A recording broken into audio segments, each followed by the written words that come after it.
What is NATO, and why are the world's most powerful leaders suddenly so worried about it? Welcome to WatchMojo, and today we're counting down our picks for the top 10 things you should know about NATO. Regarding the future alliance, our aspirations and missions, you know them perfectly well.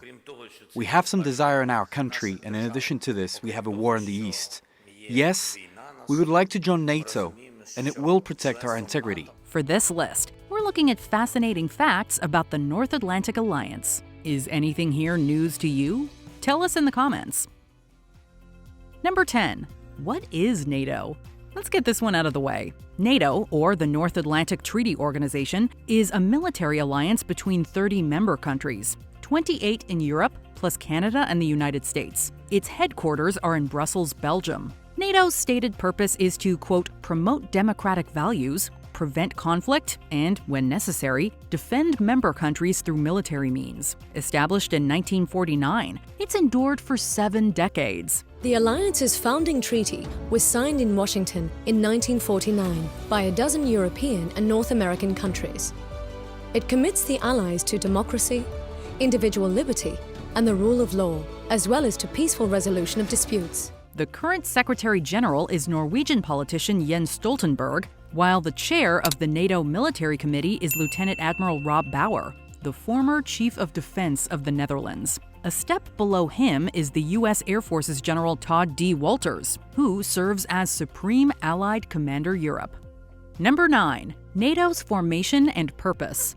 The reason for NATO's existence harkens back to the aftermath of World War II. Although the Soviet Union had fought with the Allies, once the Nazis were defeated, European democracies found themselves again at odds with Stalin's socialist state. Russia had swallowed up 8 European countries without firing another shot.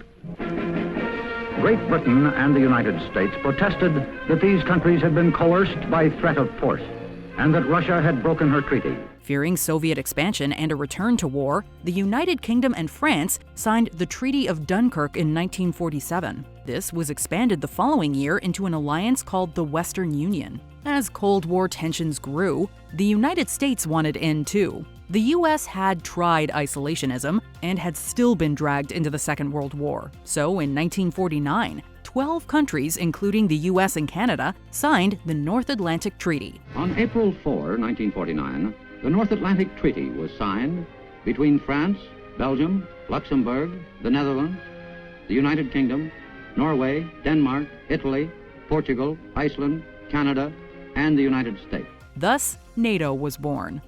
Number 8. Decisions are based on consensus. So, colleagues, I think we are ready to start. Decisions at NATO are made by the North Atlantic Council. Chaired by the Secretary General, the Council consists of permanent representatives from all member countries. It meets twice a week, once for an informal discussion and once to make decisions. But these decisions are not reached through voting. Instead, they're based on consensus and must be unanimous. All member countries are represented in the North Atlantic Council, where decisions are taken by consensus, meaning unanimously, expressing the collective will of all the nations. This means a lot of discussion and consultation, where members exchange information and opinions. Members can bring any issue of concern to the table. The hope is that these diplomatic discussions help head off potential conflicts.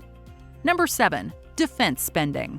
The North Atlantic Treaty represents a commitment to collective defense, so it's important that all countries chip in. Members contribute to NATO's annual budget of $2.6 billion based on their gross national income. The national contributions pay for running the political and operational headquarters in Belgium, as well as the integrated military command structure across NATO territory. However, they're also expected to spend at least 2% of their gross domestic product on defense. This was established as a guideline in 2006 and formalized in 2014 after Russia annexed Crimea. In more peaceful times, it was right to reduce defense spending.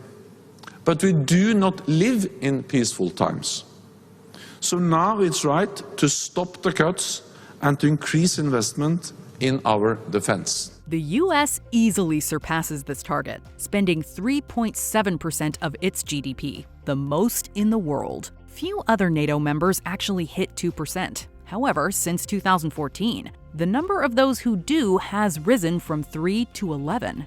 and most plan to follow suit by 2024. And this commitment makes clear that NATO will not be complacent.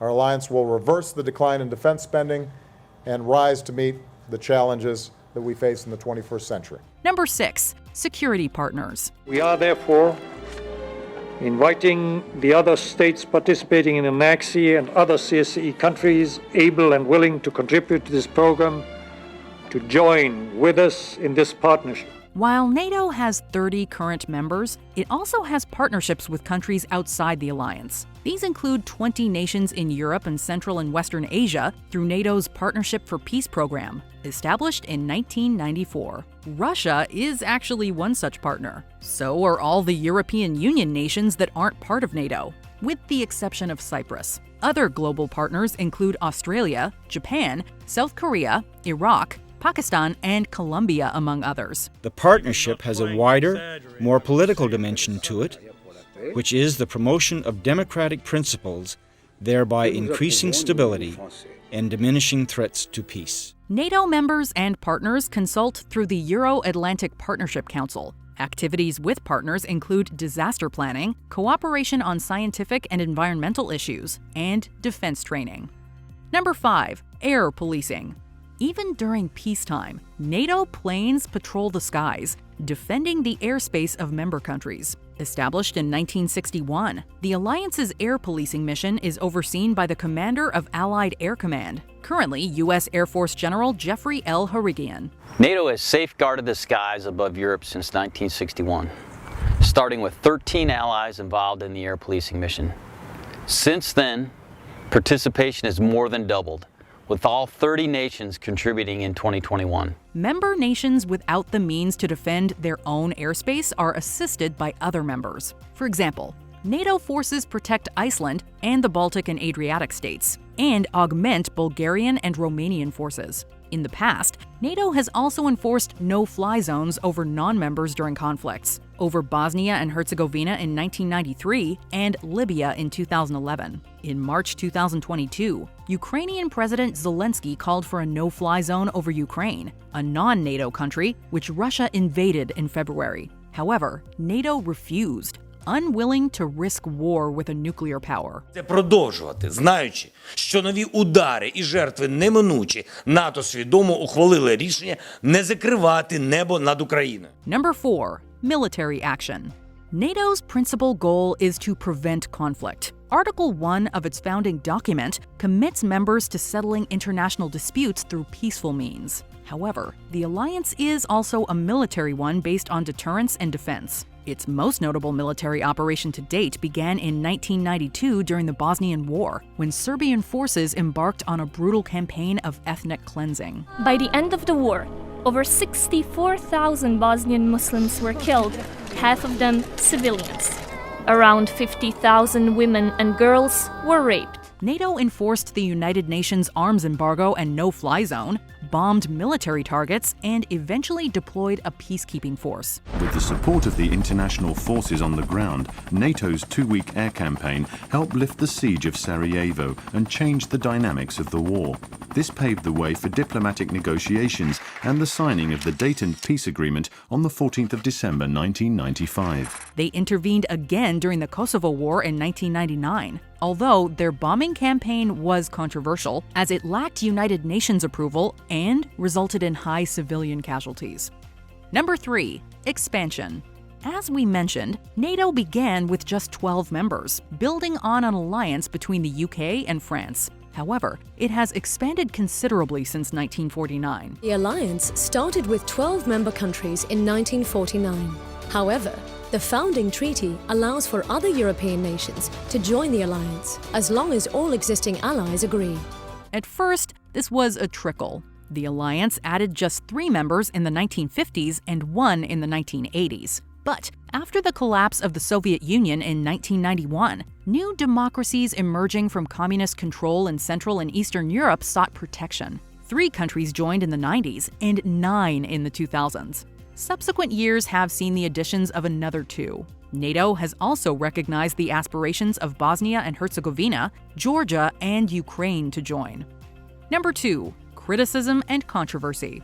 NATO members credit the alliance with preserving the post-war international order. However, the organization isn't without critics. Chief among them is, of course, Russian President Vladimir Putin, who has objected fiercely to NATO's expansion eastward. We have made it clear that the further expansion eastwards is unacceptable. Is this not clear?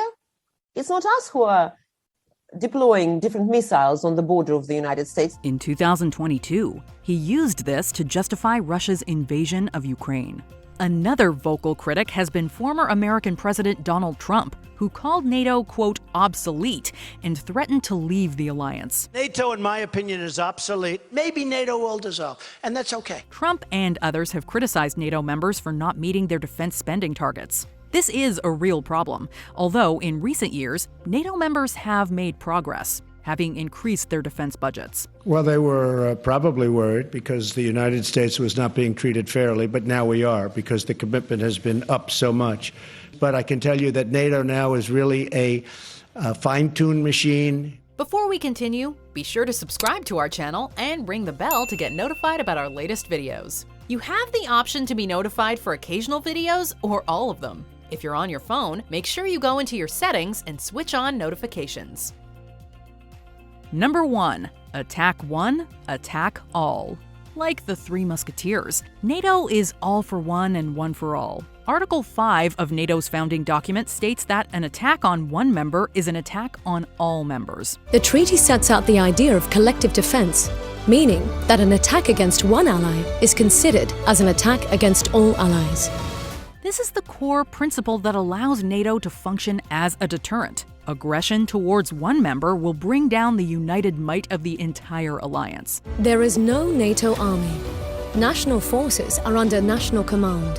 When called upon, allied nations volunteer their troops, equipment, or other capabilities to NATO-led operations and exercises. Importantly, this is a defensive agreement. Members would not be obliged to support another member in starting a war. So far, Article 5 has only been invoked once, after the September 11th attacks. If it is determined that this attack was directed from abroad against the United States, it shall be regarded as an action covered by Article 5 of the Washington Treaty. In response, NATO patrolled U.S. airspace in Operation Eagle Assist, monitored ships for terrorist activity in the Mediterranean, and in 2003, took command of the International Security Assistance Force in Afghanistan. Do you agree with our picks? Check out this other recent clip from WatchMojo, and be sure to subscribe and ring the bell to be notified about our latest videos.